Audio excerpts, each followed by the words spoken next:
Hello everyone, and welcome to DelphStack. If Microsoft Teams is blocking your login with the Keyset does not exist error, this usually means the cryptographic security keys Windows uses to verify your account have become corrupted. I will show you exactly how to clear out these broken keys and restore your access right now. Let's get started. First, we need to sever the broken connection between Windows and your organization's security token. Open your Windows settings by pressing the Windows key and I together.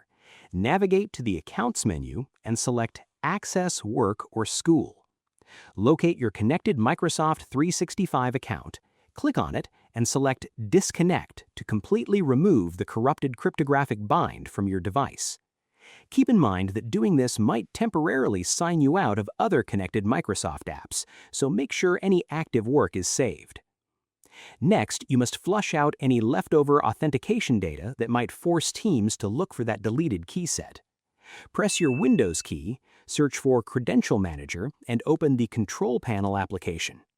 Click on the Windows Credentials tab, look for any entries containing Microsoft, Office, or Teams, click the down arrow to expand them, and select Remove.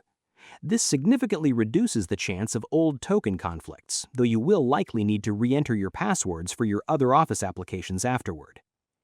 Finally, we need to restart the core Windows service responsible for generating your new security keys to ensure it isn't frozen in the background. Press your Windows key, type Services, and press Enter to open the Windows Services Manager. Scroll down the alphabetical list until you find Cryptographic Services, right-click on it, and select Restart. Once the service has successfully refreshed, restart your entire computer, open Microsoft Teams, and your system will generate a fresh, working keyset when you log back in. I hope you found this guide helpful. Please like, share, and subscribe for more technical tutorials. Thanks for watching.